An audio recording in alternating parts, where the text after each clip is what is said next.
ஒரு முறை அவர் அப்படியே வந்து மக்களை பார்த்து பேசிட்டு போனாலே போதும், ஓட்டுக்கள் எல்லாமே அவர் பக்கம் விழும் அப்படிங்கிறது கண்கூடாக நம்ம பார்த்து கொண்டிருக்கிறோம். அதெல்லாம் வந்துடக்கூடாது அப்படிங்கிற அச்சத்தில் தான் மிக அவசரமாக தேர்தலை நடத்திடலாமே அப்படின்னு சொல்லிட்டு ரொம்ப பரபரப்பாக ஈரோடு கூட்டம் முடிந்து ஒரு மாதத்துக்கு மேலே 2 மாதங்கள் கிட்டத்தட்ட ஆக போகுது. இப்போ அவர் தானே அடுத்த கட்ட கூட்டத்துக்கு வரணும். யாரும் எந்த கட்சியும் அவரை முடக்கலையே, அவர் தானே வீட்டுக்குள்ளே இருக்கிறார். இப்போ செயல் வீரர்கள் கூட்டம் நடந்துச்சு. எல்லா மாவட்டத்தில் இருக்கிற மக்களை எப்போ போய் சந்திக்க போறாருங்கிற ஒரு கேள்வி. மக்களை வந்து அவரோட பிரதிநிதிகள் நாங்கள் தான் போய் பார்த்துக்கிட்டு இருக்கிறோம், சந்திச்சுக்கிட்டு இருக்கிறோம். எல்லாமே நடந்துக்கிட்டு தான் இருக்குது. மக்களை பார்க்கறதுக்கு சீக்கிரம் வரதான் போகிறாரு. அவர் வராமல் அப்படியே உட்கார போகிறது கிடையாது. சீக்கிரத்தில் வரதான் போகிறாரு, பார்க்க தான் போகிறீங்க. இன்னைக்கு வந்து 2 ஆண்டுகள் தான் ஆச்சு ஒரு கட்சி தொடங்கப்பட்டு. அவங்களுடைய கட்சியில் பதிவு செய்த ஒரு தொண்டர்களே பார்த்தீங்கன்னு வச்சுக்கோங்க, 1,20,00,000 பேர் வந்து இது வரைக்கும் பதிவு செய்திருக்கிறார்கள். இன்னும் வந்து கட்சியில் நாங்கள் எப்படி சேர்றது அப்படின்னு தெரியாமல் நிறைய பேர் சொல்லிக்கிட்டு இருக்கிறாங்க. தொடர்ந்து தினந்தோறும் பல ஆயிரக்கணக்கான தொண்டர்கள் உள்ள வந்துகிட்டு இருக்காங்க. அவர் பேசுனதை நீங்க கவனிச்சீங்கன்னா, அழுத்தம் எனக்கு இருக்கத்தான் செய்கிறது, ஆனா அந்த அழுத்தத்துக்கு நான் பயப்படுற ஆள் கிடையாது அப்படின்னு இருக்க. பயப்படலைன்னா குரல் கொடுக்கணும் இல்லையா? இல்ல, குரல் கொடுக்க வேண்டிய அவசியம் இல்லை. தமிழக மக்களை விட்டு குரல் கொடுக்கணும். அவருக்காக குரல் கொடுக்காதவர் மக்களுக்காக எப்படி குரல் கொடுப்பாருங்கிற ஒரு கேள்வி இருக்கு இல்லையா? நிச்சயமா கிடையாது. மக்களுக்காக தான் இன்னைக்கு இந்த தேர்தல் அறிக்கையெல்லாம் எடுத்துக்கோங்க. மக்களுக்காக ஒவ்வொரு விஷயத்தையுமே பார்த்து பார்த்து செதுக்குறாங்க. எத்தனை பேர் ஊழலை ஒழிப்பேன்னு சொல்லிட்டு கட்சி தொடங்குறாருல விஜய். ஆமா, இப்ப ஜெயலலிதா அவர்கள் புகைப்படத்தை வச்சுக்கிட்டு செங்கோட்டையன் வராரு, அதையும் சேர்த்துக்கிறாருல. அது எப்படி ஒரு முரண்பாடா இருக்குங்கிறாங்க. அவங்க ஆளுமை இல்லாதவங்கன்னு சொல்லிடுறீங்களா? ஊழல் செய்யல அப்படின்னு மறக்க முடியாது இல்லையா? ஊழல் செஞ்சாங்க, செய்யலைங்க, அதுக்கான தண்டனைகள் அவங்க என்னன்னு பார்த்துட்டாங்க. ஆனா மக்கள் மனதில் அவங்க என்ன எப்படி நிக்கிறாங்க? இப்போ குறிப்பா இந்த 2 மாதங்கள்ல தேர்தல் வருது. அவருடைய அடுத்த கட்ட பயண திட்டம் என்னவாக போகுது? 234 தொகுதியும் போயிருவார் அந்த தேர்தலுக்குள்ள. 234 தொகுதிகளில் மக்களை வந்து மொத்தமாக சந்திப்பார் அவர். எல்லாரையும் பனையூர் கூட்டம் அப்படியெல்லாம் கேலியெல்லாம் பண்ண முடியாது.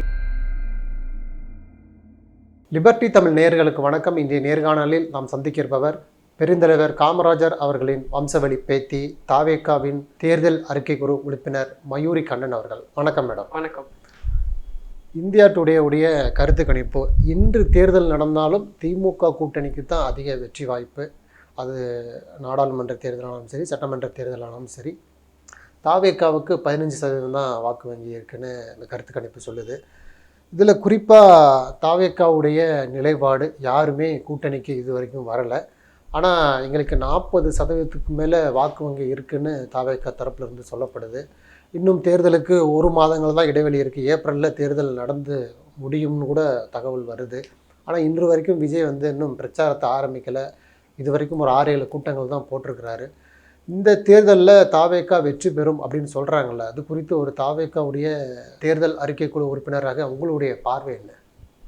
இன்னைக்கு நீங்கள் தமிழக மக்களை பார்க்கும் பொழுது, இதுவரை ஆண்டு கொண்டிருந்த, இதற்கு முன்னால் ஆண்ட இந்த கட்சிகளை எல்லாம் அவங்க வந்து புறம் தள்ளிவிட்டு தங்களுக்கு ஒரு மாற்று சக்தியாக ஒரு கட்சி வர வேண்டும் அப்படின்றது இன்னைக்கு நீங்கள் பார்க்குற எல்லா இடத்துலையும் ஒரு மிகப்பெரிய எழுச்சியையும் ஒரு விசில் சின்னத்திற்கு உண்டான வரவேற்பையும் நீங்கள் பார்க்கலாம். அப்படி இருக்கும் பொழுது ஆளுங்கட்சியினர் கையில் ஊடகம் இன்னைக்கு இருக்குது.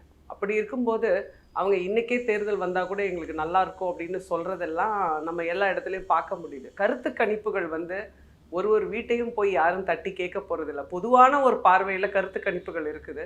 அது இப்போ எல்லாருமே சொல்கிற மாதிரி தான். திராவிட முன்னேற்ற கழகத்தில் இருக்கிறவர்களுடைய வீட்டிலேயும் ஒரு தமிழக வெற்றி கழகத்தினுடைய தொண்டரும் ரசிகரும் இருக்கிறாங்க. ஸோ அதனால் வரப்போகிற தேர்தலை வந்து தமிழக வெற்றி கழகமும் எதிர்கொள்வதற்கு தயார் நிலையில் தான் இருக்கிறாங்க. அவங்க மேலில் இருந்து பூத் ஏஜென்ட்ஸ் வரைக்கும் எல்லா இடத்துலையும் வந்து அவர்களுக்கான ஆட்களை எல்லாம் நியமிச்சிட்டாங்க. இப்போ தேர்தல் அறிக்கை குழு வந்து இந்த அடுத்த மாத தொடக்கத்தில் வந்து நாங்களும் போயிட்டு பொதுமக்களை சந்திக்க இருக்கிறோம். அதுக்கப்புறம் பிரச்சார குழுவுமே வந்து தமிழகம் முழுக்க சுற்றுப்பயணம் செல்ல இருக்கிறார்கள். தமிழக வெற்றி கழகத்தினுடைய தலைவரும் அவருடைய சுற்றுப்பயணமும் தயாராக இருக்கிறது. ஒரு முறை அவர் அப்படியே வந்து மக்களை பார்த்து பேசிட்டு போனாலே போதும், ஓட்டுக்கள் எல்லாமே அவர் பக்கம் விழும் அப்படிங்கிறது கண்கூடாக நம்ம பார்த்து கொண்டிருக்கிறோம். அதெல்லாம் வந்துடக்கூடாது அப்படிங்கிற அச்சத்தில் தான் மிக அவசரமாக தேர்தலை நடத்திடலாமே அப்படின்னு சொல்லிட்டு ரொம்ப பரபரப்பாக ஈரோடு கூட்டம் முடிந்து 1 மாதத்துக்கு மேலே 2 மாதங்கள் கிட்டத்தட்ட ஆக போகுது. தேர்தலுக்கு இன்னும் 1 மாதங்கள் இருக்குது. இப்போ அவர் தானே அடுத்த கட்ட கூட்டத்துக்கு வரணும். யாரும் எந்த கட்சியும் அவரை முடக்கலையே. அவர் தானே வீட்டுக்குள்ளே இருக்கிறாரு. இப்ப செயல் வீரர்கள் கூட்டம் நடந்துச்சு. எல்லா மாவட்டத்துல இருக்கிற மக்களை எப்போ போய் எல்லாரையும் சந்திக்க போறாருங்கிற ஒரு கேள்வி இருக்கு. மக்களை வந்து அவரோட பிரதிநிதிகள் நாங்க தான் போய் பார்த்துக்கிட்டு இருக்கிறோம், சந்திச்சுக்கிட்டு இருக்கிறோம். எல்லாமே நடந்துக்கிட்டு தான் இருக்கு. மக்களை பார்க்கறதுக்கு சீக்கிரம் வரதான் போறாரு. அவர் வராம அப்படியே உட்கார போறது கிடையாது. சீக்கிரத்துல வரதான் போறாரு, பார்க்க தான் போறீங்க. தேர்தல் நெருங்குது இல்லையா? தேர்தல் ஆமா, நெருக்கத்தில் தேர்தலுக்கு முன்னாடி வரதானே போறாரு, வந்து பார்க்க தானே போறாரு. இப்போ தாவேகாவுக்கு 40% வாக்கு வங்கி இருக்குன்னு சொல்றாங்கல்ல, அது எப்படி எந்த விதத்துல சாத்தியம்னு பாக்குறீங்க? இன்னைக்கு நீங்க ஒரு மக்களையும் நீங்க சந்திக்கும் போது, ஒரு கடை வீதியில போறீங்க, நீங்க எல்லா இடத்துலயும் படித்த இளைஞர்கள், பெண்கள் எல்லாரையுமே பார்க்கும் பொழுது, இன்னைக்கு வந்து 2 ஆண்டுகள் தான் ஆச்சு ஒரு கட்சி தொடங்கப்பட்டு. அவங்களுடைய கட்சியில பதிவு செய்த ஒரு தொண்டர்களே பார்த்தீங்கன்னு வச்சுக்கோங்க, 1,20,00,000 பேர் வந்து இது வரைக்கும் பதிவு செய்திருக்கிறார்கள். இன்னும் வந்து கட்சியில நாங்க எப்படி சேர்றது அப்படின்னு தெரியாம நிறைய பேர் சொல்லிக்கிட்டு இருக்கிறாங்க. தொடர்ந்து தினந்தோறும் பல ஆயிரக்கணக்கான தொண்டர்கள் உள்ள வந்துகிட்டு இருக்காங்க. அதை வைத்து தானே நம்ம சொல்ல முடியும். இது உண்மையான ஒரு தகவல் தானே இது. இப்போ இந்த செயல் வீரர்கள் கூட்டத்தில் பேசும் பொழுது விஜய் அவர்கள் எங்களுக்கு யாருமே அழுத்தம் கொடுக்கல, என்னை பார்த்தா அழுத்தம் கொடுக்குற மாதிரியா தெரியுது அப்படிங்கிற ஒரு வார்த்தையை சொல்கிறாரு. ஆனால் தொடர்ச்சியாக ஜனநாயகன் படம் இது வரைக்கும் ரிலீஸ் ஆகலை. சிபிஐ விசாரணை குறித்து தமிழ்நாடு முதல்வரிலிருந்து எதிர்க்கட்சி தலைவர் அதாவது ராகுல் காந்தி வரைக்கும் சென்சார் குறித்தான விமர்சனத்தை முன்வைத்துட்டாங்க. ஆனால் இது வரைக்கும் விஜய் முன்வைக்கல. அப்போ அழுத்தம் என்பது விஜய்க்கு இருக்க தானே செய்யுது. இல்லை, இருக்குன்னு தான் அவர் சொல்றாரு. அவர் பேசுனதை நீங்க கவனிச்சீங்கன்னா, அழுத்தம் எனக்கு இருக்கத்தான் செய்கிறது, ஆனா அந்த பயந்து அழுத்தத்துக்கு எல்லாம் போயிருக்கிறாரு. நான் பயப்படுற ஆள் கிடையாது அப்படின்னு இருக்காரு. பயப்படலைன்னா குரல் கொடுக்கணும் இல்லையா? இல்ல, குரல் கொடுக்க வேண்டிய அவசியம் இல்லை. இன்னைக்கு ஒரு வாட்ஸ்அப்ல ஒன்று பார்த்தேன். வாவு சிதம்பரனாரை பற்றி அத்தனை சவுக்கடிகள் கொடுக்குறாங்க, மன்னிப்பு கேளுங்க அப்படிங்கிறாங்க, ஆங்கில ஏகாதிபத்தியத்தை எதிர்த்து. எதுக்கு நான் பதில் சொல்ல மாட்டேன். என்னுடைய வலி, உடம்பெல்லாம் ரத்தம் பிஞ்சு தொங்குது. என்னுடைய வலி வந்து இந்த தமிழக மக்களுக்காக, நான் இந்த சுதந்திரத்துக்காக நான் இதை ஏற்றுக்கொள்கிறேன். வலி என்னுடைய வெற்றி தான் அதற்கு பதில் சொல்லும்னு அமைதியாக இருந்தார். அப்படிதான் இன்னைக்கு அவருடைய அமைதி எல்லாரையும் பேச வைக்குது. இது வந்து சட்டப்பூர்வமாக எல்லாமே பண்ணிக்கிட்டு தான் இருக்கிறாங்க. இன்னைக்கு கோர்ட்டு மூலயமா போகிறாங்க. அவங்க என்ன சொல்றாங்களோ அதெல்லாம், அந்த சீன் எல்லாம் கட் பண்ணுங்க அப்படி இப்படிங்கிறாங்க. எல்லாத்துக்குமே முழு ஒத்துழைப்பு கொடுத்துட்டு தான் இருக்காங்க. பயந்து போய் அவர் எங்க போனாரு? தமிழக மக்களை விட்டு குரல் கொடுக்கணும் இல்லையா? அவருக்காக குரல் கொடுக்காதவர் மக்களுக்காக எப்படி குரல் கொடுப்பாருங்கிற ஒரு கேள்வி இருக்கு இல்லையா? நிச்சயமா கிடையாது. மக்களுக்காக தான் இன்னைக்கு இந்த தேர்தல் அறிக்கையெல்லாம் எடுத்துக்கோங்க. மக்களுக்காக ஒவ்வொரு விஷயத்தையுமே பார்த்து பார்த்து செதுக்குறாங்க. இது மக்களுக்காக தானே வராங்க. இப்ப எதுக்காக இந்த அரசியல்ல இன்னைக்கு எத்தனையோ பேர் உச்ச நட்சத்திரங்களாக இருக்கிறார்கள். அவங்க நினைச்சிருந்தா அவங்களுடைய வாழ்க்கையை எப்படி வேணா வாழ முடியும். ஆனாலும் எல்லாத்தையும் விட்டுட்டு நான் எங்க மக்களுக்காக தானே வராங்க. அதான் எடப்பாடி கேட்கல, ஏன் வரீங்க? இவ்வளோ பணம் சம்பாதிக்கிற வரைக்கும் சம்பாதிச்சுட்டு உங்களுக்கு முடியலங்கும்போது நீங்க வரீங்களே அப்படின்னு சொல்லி எடப்பாடி. முடியலன்னு யார் சொன்னது? அவர் என்ன சினிமா வாழ்க்கையில வந்து தோற்று போனவர் கிடையாது. அதாவது இதுவரைக்கும் ஆண்டவர்கள் பார்த்தீங்கன்னா 50 ஆண்டு காலம் வந்து 2 கட்சிகள் மட்டுமே தமிழகத்தினுடைய மொத்த எல்லாவற்றையுமே ஆண்டு கொண்டு அனுபவித்து கொண்டு இருக்கிறார்கள். அடித்தட்டு மக்களுக்கு சமூக நீதின்னு எல்லாம் பேசுவாங்க. ஆனா அடித்தட்டு மக்கள் யாருமே அரசியல் பக்கம் கூட வந்துட முடியாது. தேர்தலுக்கு 5 கோடி ரூபாய் இருந்தாதான் நீங்க தேர்தல் விண்ணப்ப ஃபார்மையும் உள்ள ஃபுல் பண்ணி போட முடியும்.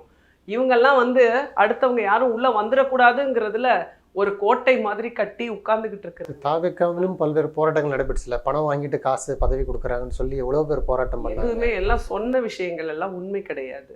இப்போ யாருக்குமே வந்து இன்னும் பொறுப்புகள் எல்லாம் போடப்படவே இல்லை. எல்லாமே போட தான் செய்ய போறாங்க. பணம் வாங்கிட்டு போடுறாங்க அப்படிங்கிறதெல்லாம் பொய்யான பேச்சு. யாரும் வந்து அதுக்கு எந்த ப்ரூஃப் எல்லாம் கிடையாது. இத்தனை ஆண்டு காலம் வந்து இயற்கை வளங்களை எல்லாத்தையுமே கொள்ளையடிச்சிட்டு உட்கார்ந்துட்டு இருக்காங்க. அதுக்கு கேட்டா உடனே இப்படி திரும்பிடுவாங்க. அவர் டிக்கெட் விற்றாரா? அவருடைய படத்தினுடைய டிக்கெட் எல்லாம் பிளாக்ல போச்சு. அந்த பணத்துக்கு என்ன சம்பந்தம் இல்லாம பல ஆயிரக்கணக்கான லட்சக்கணக்கான கோடிகளை சுருட்டி வச்சுக்கிட்டு ஒருத்தர் பேர்லையும் பார்த்தீங்கன்னா இன்னைக்கு வந்து கேஸ் இருக்கு. இன்னைக்கு இருக்கிற அமைச்சர்கள் ஆகட்டும், எம்எல்ஏக்கள் ஆகட்டும், அவங்களுடைய ஃபார்மை வாங்கி பாருங்க. நீங்க வந்து ஒரு எம்எல்ஏக்கு நீங்க வந்து அப்ளை பண்ணணும் அப்படின்னா விண்ணப்ப படிவத்துல கேட்கப்படுற கேள்வி என்ன தெரியுமா? நீ இது உன் மேல எத்தனை கேஸ் இருக்கு, உன் மேல என்னென்ன வழக்குகள் இருக்குது, இதுதான் அவங்களுடைய அடிப்படை தகுதி. இதிலிருந்து முற்றிலும் மாறுபட்டு நேர்மையாகவும் மக்களுக்கான ஒரு ஆட்சியையும் கொடுக்கணும் அப்படின்னு ஒரு தலைவர் வந்தா இது மாதிரி பலவிதமான விமர்சனங்கள் எல்லாம் வைக்க தான் செய்வாங்க, அவங்களை தற்காத்து கொள்வதற்கு. இப்போ விஜய் மீதும் ஒரு வழக்கு வரப்போகுது இல்லையா? இப்போ குற்றப்பத்திரிகையில் கரூர் விவகாரத்தில் அவர் பேரும் சேர்க்க வாய்ப்பு இருக்குன்னு கூட சொல்கிறாங்க. நேற்று எடப்பாடி கூட சொல்லியிருந்தாரு, சரியான திட்டமிடல் விஜய்க்கு இல்லை, அதனால தான் 41 குடும்பங்கள் இன்றைக்கு அனாதையாக இருக்குதுன்னு குற்றச்சாட்டை முன்வைக்கிறார். பதில் எல்லாமே இனிமேல் சிபிஐ வழக்கு நடந்துகிட்டு இருக்குது. அதனுடைய தீர்ப்பு வரும்போது தான் என்ன நடந்தது என்று எல்லாருக்குமே தெரியும். எடப்பாடி அவர்களே இதுக்கு முன்னாடி வேற பேசினாரு, இப்ப வேற பேசுறாரு. அரசியல் நிலைப்பாடு அவங்களுக்கு வாரம் 1 மாதம் 1ன்னு மாறிக்கிட்டே இருக்குது.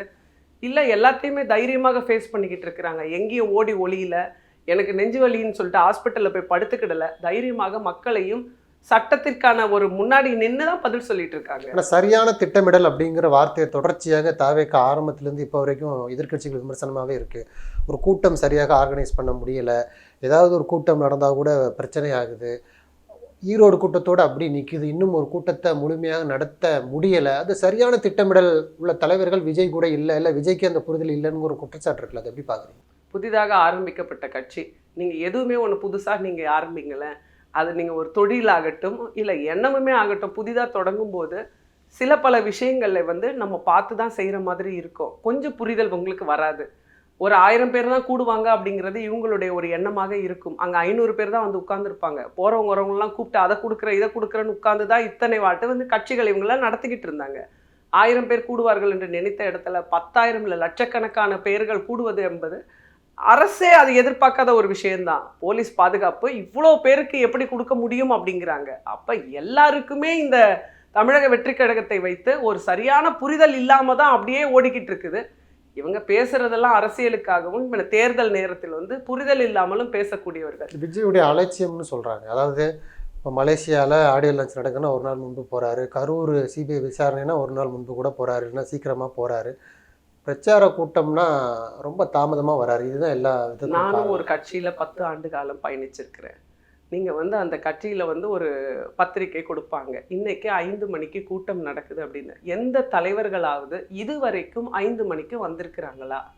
பத்திரிகையாளர்கள் உங்களுக்கு தெரியாது, எதுவுமே கிடையாது. மொத்த கூட்டமும் கூடி எல்லாரும் உட்கார்ந்ததுக்கப்புறம் 8 மணிக்கு தான் அந்த தலைவர் என்பவர் கடைசி நேரத்தில் வந்து அவருடைய உரையை பதிவு செய்துவிட்டு போவார்கள். இதுதான் நடக்கிறது. எல்லா மக்களும் அங்கே வரணும், எல்லாருக்குமே நம்ம சொல்ல வர செய்தியை சொல்லணும் அப்படிங்கிறது தான் தலைவர்களுடைய நோக்கமே தவிர, மக்களை எல்லாம் கூட்டி நிற்க வச்சு அவங்கள கொடுமைப்படுத்தி அவங்கள நம்ம வந்து கஷ்டப்படுத்தணுங்கிறது எந்த தலைவர்களுடைய நோக்கமுமாக நிச்சயமாக இருக்காது. அது தமிழக வெற்றி கழகத்தினுடைய தலைவருக்கு அப்படி ஒரு எண்ணம் நிச்சயமாக கிடையாது. அந்த அசம்பாவிதம், இது ஒரு ஆக்சிடென்ட்டு, இது என்ன நடந்தது ஏது நடந்தது என்று எல்லாத்தையுமே வந்து சிபிஐட்ட சொல்லியிருக்காங்க. அதனுடைய தீர்ப்பு வரும்போது உண்மை நிலவரம் என்னன்னு புரியும். இப்போ விஜய் அவர்கள் கட்சி ஆரம்பித்து முதல் மேடையிலே சொன்னார், ஆட்சியிலும் பங்கு அதிகாரத்திலும் பங்கு, என் கூட வரக்கூடிய கட்சிகளுக்கு நான் அதிகாரத்தில் பங்கு கொடுக்க தயாராக இருக்கிறேன்னு சொன்னார். ஆனால் இது வரைக்கும் ஒரு கட்சி கூட, ஒரு லெட்டர் பேடு கட்சி கூட இது வரைக்கும் தாவேக்காவை நம்பி விஜயை நம்பி அவர் கூட போய் இணையறதுக்கு மறுக்கிறாங்க. இது எப்படி பார்க்குறீங்க? வரணும்னு நினைக்கிறவங்கள கூட தடுக்கிறதுக்கு ஒரு கூட்டம் இருக்குன்னு நீங்கள் பாருங்களேன். அந்த கூட்டம் வந்து விஜய் மீது நம்பிக்கை இல்லை அப்படின்னு கூட பார்க்கலாம். எப்படி நம்பிக்கை இல்லாம வர மறுக்கிறது? நம்பிக்கை இல்லாம தானே வர மறுக்கிறது. இன்னைக்கு கட்சிகள் எல்லாம் எப்படி இயங்கிக்கிட்டு இருக்குது அப்படின்னா, தங்களுக்கு வந்து இத்தனை ஆண்டு காலம் ஒரு கட்சியை சார்ந்து அவங்க போயிருப்பாங்க. அந்த கட்சியில வந்து அவங்களுக்கு தேவையான எல்லா விஷயங்களும் அவங்களுக்கு நடந்திருக்கும். பணத்துல இருந்து அவங்களுடைய புகழிலிருந்து எல்லாமே அவங்களுக்கு தேவையானது நடந்திருக்கும். இதை ஒட்டியே அவங்க பயணிச்சிருப்பாங்க. இன்னைக்கு புதிதாக ஒரு கட்சி வருது, இவர் என்னடா இவர் ஊழல் இல்லை அப்படிங்கிறாரு, நீதிங்கிறாரு, நியாயங்கிறாரு, இவர் பக்கம் போனா நமக்கு ஏதாவது சரிப்பட்டு வருமா, தேருமா அப்படிங்கிற எண்ணமா கூட இருக்கலாம்ல. அதையுமே ஒரு முரண்பாடு சொல்றாங்க. அதிமுக ஆட்சி ஊழல் ஆட்சின்னு சொல்றாங்க. ஆனால் அதிமுகவில் அமைச்சராக இருந்த செங்கோட்டையனை உள்ளே சேர்த்துக்கிறீங்க, அதிமுகவில் முதல்வராக இருந்த எம்ஜிஆரையும் சேர்த்துக்கிறீங்க, ஜெயலலிதாவையும் சேர்த்துக்கிறீங்க. அப்புறம் எப்படி அதிமுக ஊழல் கட்சியாகும்னு ஒரு கேள்வி முன்வைக்கிறாங்களா? அது எப்படி பார்க்குறீங்க? ஊழல் கட்சி அப்படின்னு ஏன் சொல்றாரு அப்படின்னா, இத்தனை ஆண்டு காலம் அங்கே யாரெல்லாம் வந்து இது வரைக்கும் வந்து ஜெயலலிதா சிறைக்கு போட்டிருக்கிறாங்க, ஊழல் குற்றச்சாட்டை முன்வைத்து அவருடைய புகைப்படத்தை வச்சுட்டு தான் செங்கோட்டை இன்றைக்கு கட்சியில் வந்து இணைந்திருக்கிறாரு. மற்ற கட்சியில் இருக்கிறவங்க யாருமே ஊழலே பண்ணலையா? இப்ப எத்தனை பேர் ஊழலை ஒழிப்பேன்னு சொல்லிட்டு கட்சி தொடங்குறாருல விஜய். ஆமா, இப்ப ஜெயலலிதா அவர்கள் புகைப்படத்தை வச்சுக்கிட்டு செங்கோட்டையன் வராரு, அதையும் சேர்த்துக்கிறாருல, அது எப்படி ஒரு முரண்பாடா இருக்குங்கிறாங்க. அப்படி இல்லை, கொள்கை தலைவராக இப்ப 5 பேரை எடுத்துக்கிட்டாங்க. இப்ப காமராஜரை சொல்றாங்க, காமராஜர் மாதிரி அவர் வந்து ரேஷன் அரிசி சாப்பிடுவாரா, அவர் வந்து இறங்கிடுவாரா, அப்படியே ரோட்டுக்கு வந்துருவாரா அப்படின்ட்டு. ஒருத்தரிடமும் ஒரு தனித்தன்மைகள் இருக்கிறது. ஜெயலலிதா அம்மாங்கிற ஒரு ஆளுமை இன்னைக்கும் நீங்க போய் இப்ப அம்மா அப்படின்னா அவங்க தான் அப்படிங்கிற ஒரு ஆளுமையோட தான் அவங்க இருக்கிறாங்க. அவங்களுடைய ஆளுமையை தான் இங்க எடுத்துக்கிறாங்க. ஊழல் செய்து முதலமைச்சர் பதவியை இழந்த ஒரே முதல்வர் ஜெயலலிதா. சரி, அவங்க ஆளுமை இல்லாதவங்கன்னு சொல்லிடுறீங்களா? ஊழல் செய்யல அப்படின்னு மறக்க முடியாது இல்லையா? ஊழல் செஞ்சாங்க, செய்யலைங்க, அதுக்கான தண்டனைகள் அவங்க என்னன்னு பார்த்துட்டாங்க. ஆனா மக்கள் மனதில் அவங்க இன்னும் எப்படி நிற்கிறாங்க சொல்லுங்க. இன்னைக்கு வந்து ஊழல் நிரூபிக்கப்படாமல் எப்படியான ஊழல்கள் எல்லாம் இன்னும் நீங்க வந்து இப்ப ஊழல் இருக்கிற செய்தால் ஆளுமையாக இருந்தா ஏத்துக்கொள்ளலாம். மக்கள் மனது தானங்க. விஜய் தானே ஏத்துக்கிறாரு, மக்கள் ஏத்துக்கல இல்லையா? மக்கள் ஏத்துக்காம தான் 2021 ஏடிஎம்கே தோக்கடிச்சிருக்காங்க. இப்ப விஜய் ஏத்துக்கிறாருல்ல. விஜய் எதை ஏத்துக்கிட்டாரு? அவருடைய கொள்கை தலைவராக ஜெயலலிதா அம்மா வச்சாரா?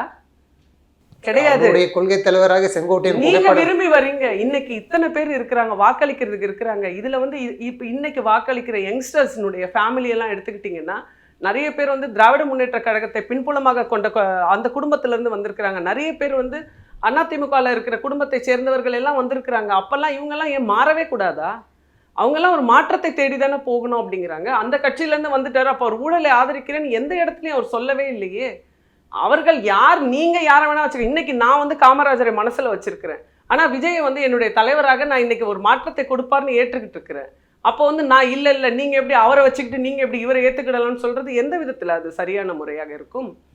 அவங்க வராரு இவருக்கு தோள் கொடுப்பதற்காக. அவங்களுக்கு ஒருத்தருக்கு ஒரு அனுபவங்கள் இருக்குது. அந்த அனுபவங்களை எடுத்துக்கொண்டு மக்களிடம் நல்லதை செய்யணுங்கிறது தான் நோக்கமே தவிர ஒருத்தரையும் தனிப்பட்ட முறையில் எடுத்துக்கிட்டு இவங்க இப்படி பண்ணாங்களா அப்படி பண்ணாங்களான்னு பார்க்கும்போது எல்லா தலைவர்களிடமும் சில மைனஸ் இருக்கும், சில பெரிய ப்ளஸ் இருக்கும். அதை வைத்து தானே மக்கள் மனசில் அவங்க இடம் பிடிக்கிறாங்க.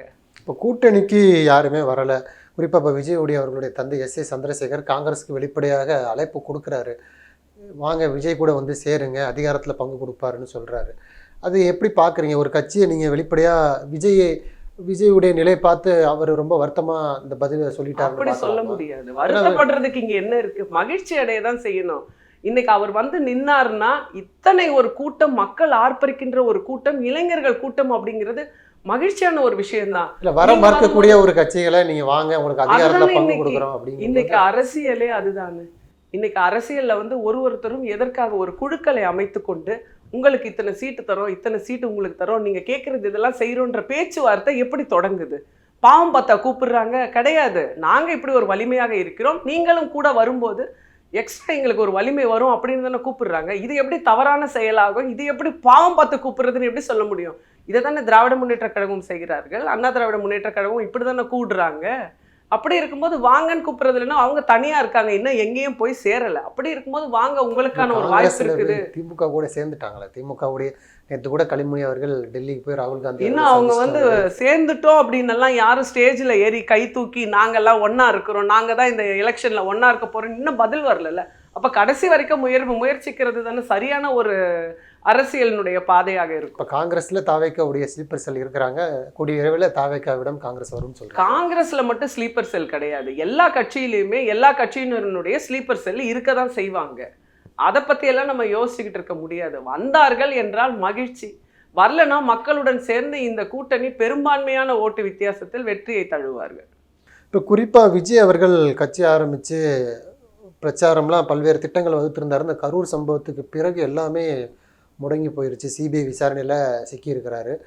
தொடர்ச்சியாக இப்போ ஜனநாயகன் படமும் ரிலீஸ் ஆகலை. ஒரு மிகப்பெரிய அழுத்தத்துக்கு விஜய் ஆட்பட்டிருக்கிறார்ல. இதில் சொல்கிறாங்க பாஜகவுடைய நிலைப்பாடு இந்த தேர்தலில் விஜய் நிற்கக்கூடாது, அப்படி இல்லைன்னா நின்னாலுமே பெரிய அளவில் வேலை பார்க்கக்கூடாது, நாடாளுமன்ற தேர்தலில் வரக்கூடிய நாடாளுமன்ற தேர்தல் பாஜக கூட்டணிக்கு வரணுங்கிற ஒரு அஜெண்டா பேசுகிறாங்க. பாஜக விஜய் மீது ஒரு அழுத்தம் கொடுத்துன்னு ஒரு கருத்து இருக்குல்ல, அது எப்படி பார்க்குறீங்க? யூகங்கள் பலவிதமாக இன்னைக்கு ஊடகங்களை நீங்கள் திறந்தாலே அவர் எப்படி கட்சி ஆரம்பிச்சிருவாரு, அவர் எப்படி வந்துருவார், அவருடைய கொடிக்கு ஒரு விமர்சனம், அவருடைய பேச்சுக்கு ஒரு விமர்சனம், அவருடைய அந்த கட்சியினுடைய பெயருக்கு ஒரு விமர்சனம். இன்னைக்கு வந்திருக்கிற அந்த விசில் சின்னத்தை எடுத்துக்கிட்டிங்கன்னா அதற்கு பலவிதமான விமர்சனங்கள் அப்படின்னு பேசிக்கொண்டே தான் இருக்கிறார்கள். அதாவது இப்படி ஒரு கட்சியை நம்ம அழித்து துடைத்து எரிந்து விட வேண்டும் அப்படின்னு ஏதாவது ஒரு விதத்தில் விசில் கூட கிடைச்சிருச்சு, அது இன்னும் எந்த அளவுக்கு முடக்குவாங்கன்னு தெரியாது அப்படின்ட்டு அவர் மீது வந்து இருக்கிற மொத்த வன்மத்தையும் இன்னைக்கு ஊடகம் வாயிலாக கொட்டி தீர்த்துக்கிட்டு தான் இருக்கிறத நம்ம பார்க்க முடியும். அதெல்லாம் தாண்டி நிக்கிறது தானே ஒரு தலைமை. எதிர்கொள்ள மாட்டாரு அப்படிங்கிறாங்க. இல்ல அவர் தான் அழுத்தம் இருக்குன்னு சொன்னாரு. என்ன அழுத்தம் எல்லாம் இருக்கதான் செய்யும். அதை தாண்டி நிக்கிறது தானே ஒரு தலைமை. என்ன அழுத்தம்? தேர்தலை புறக்கணிக்கக்கூடிய அழுத்தமா, கூட்டணிக்கு வாங்கக்கூடிய அழுத்தமா? நிச்சயமாக இருக்காது. இல்லன்னா மறைமுகமா எங்களுக்கு வேலை பாருங்க அப்படின்னு சொல்லக்கூடிய அழுத்தமா? அழுத்தத்திற்கு என்ன காரணம்? என்ன காரணம்னு நீங்க எல்லாமே பார்க்க தானே செய்றீங்க. நீங்க படம் வெளியே வரலன்னு தெரியுது, சிபிஐல போட்டு உலுக்கி எடுக்கிறாங்கன்னு தெரியுது, என்ன மாதிரி அழுத்தங்கள் என்பது சின்ன குழந்தைக்கு கூட தெரியுது. இதற்கெல்லாம் என்ன சொல்ல முடியும்? அதையெல்லாம் தாண்டி நின்று அரசியலில் ஜெயிப்பது தான் கூடுதல் பலமாக அவருக்கு இருக்கும். மக்கள் எல்லாம் பார்த்துட்டு தான் இருக்கிறாங்க. அப்ப அழுத்தம் இருக்குன்னு தான் சொல்றாரு. எல்லாத்துக்கும் அடிபணிஞ்சாரா? எல்லாத்துக்கும் அடிபணிஞ்சிருந்தா என்னைக்குமே அடிபணிஞ்சு எல்லாமே நடந்திருக்குமே. எதற்கும் அடிபணியில. என்னுடைய நிலைப்பாடு இதுதான். இதை நோக்கி தான் என்னுடைய பயணம். அந்த நிலைப்பாடுனால தான் இன்னைக்கு கூட்டம் சேர்ந்து கொண்டே இருக்கிறது. இந்த 2 ஆண்டுகளில் அது இரட்டிப்பாக ஆயிட்டு இருக்குது.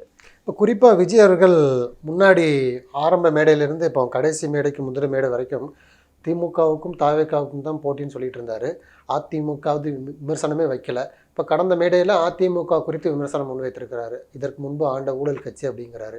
இப்போ கள யதார்த்தத்தை புரிஞ்சுக்கிட்டாரா? களத்தில் திமுகவுக்கும் நமக்கும் போட்டி இல்லை, அதிமுகன்னு ஒரு கட்சி நம்மளோட வலிமையாக இருக்குன்னு விஜய் புரிஞ்சுக்கிட்டாருன்னு பார்க்கலாம். இல்லை, அப்படி நினைக்க வேண்டாம். திமுகவுக்கும் தமிழக வெற்றி கழகத்துக்கும் தான் போட்டி. வேற எல்லாம் பேசுறவங்களெல்லாம் நீங்க காதுல வாங்காதீங்க. அதெல்லாம் புறம் தள்ளிட்டு நம்மளுடைய இலக்கு என்னவோ அதை நோக்கி தான் பயணிக்க சொல்லி இருக்கிறாரு. மற்றபடி அவங்களெல்லாம் வேற எதுவும் பேச தேவையில்லை. அதெல்லாம் நமக்கு சொல்லியிருக்கிறது இதுதான், நிலைப்பாடு இதுதான். இன்னைக்கு இவங்க கூட்டணிக்குள்ள வந்துருவாங்களா அப்படின்ற நிறைய யூகங்கள் இருந்தது. இப்ப அந்த அவர் ஒரு வார்த்தையினால அதுவும் இல்லை அப்படிங்கிறத முடிவா தெளிவாக சொல்லிட்டாரு அவர். இப்போ கடந்த மேடையில் விஜய் அவர்கள் பேசும்பொழுது நம்ம கண்டிப்பாக வெற்றி பெறுவோம், அதனால் நீங்கள் தயவு செய்து எல்லாருமே ஒற்றுமையாக இருங்க அப்படிங்கிறாரு. ஏற்கனவே இந்த புஷி ஆனந்த், செங்கோட்டையன், ஆதவ அர்ஜுனா பல்வேறு நிர்வாகிகள் இருக்கிறதுக்குள்ள அவங்களுக்குள்ள ஒரு குழப்பம், குறிப்பாக செங்கோட்டையனுக்கும் புஷி ஆனந்திற்கும் சண்டை, இது போன்ற சச்சரவுகள், கட்சிக்குள்ள பல்வேறு சண்டைகள் இருக்கிறதுனால தான் விஜய் இது போன்ற வார்த்தைகளை சொல்கிறாரு அப்படின்னு சொல்கிறாங்க. அதை எப்படி பார்க்குறீங்க? இல்ல, பொதுச் செயலாளரே அதற்கான விளக்கத்தை கொடுத்துட்டாரு. விஜயே சொல்றாருல ஒற்றுமையாக இருங்க அப்படின்னா தன்னுடைய மாவட்ட செயலாளர்களை சொல்றாரு, தன்னுடைய கட்சியில் இருக்கக்கூடியவர்களை சொல்றாரு. எல்லாரும் ஒற்றுமையாக இருந்தாதானே நம்ம என்ன இலக்கை எடுத்துட்டு போறோம், அது வரைக்கும் ஒற்றுமையாக இருங்கிறாரு.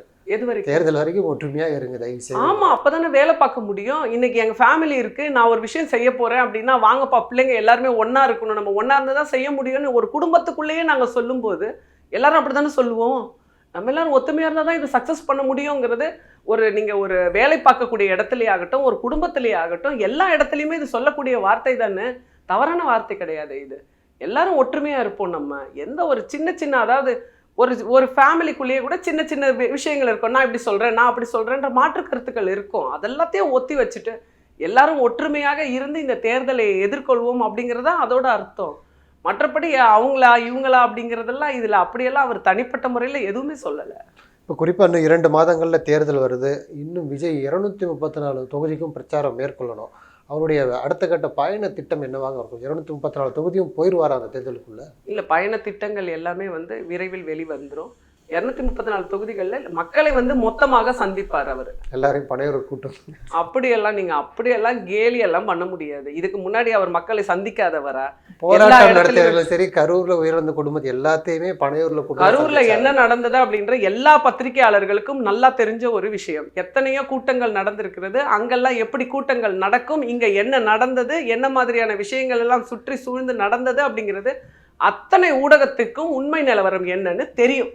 நீங்கள்லாம் பேசாம அவங்க என்ன சொல்றாங்களோ, இன்னைக்கு ஆளுங்கட்சிக்கு பயந்து கொண்டு அவங்கெல்லாம் என்ன சொல்றாங்களோ அதற்கேற்ற மாதிரி செய்திகளை போட்டு நீங்க இருக்கிறீங்க. அதுதான் உண்மையான ஒரு விஷயம். எல்லாத்தையும் ஃபேஸ் பண்ணி வெளியில வருவாரு. மக்களினுடைய 234 தொகுதிக்கும் போயிடுவாரா 2 மாதத்துக்குள்ள? அது இனிமேல் தானே உங்களுக்கு வரப்போகுது தானே.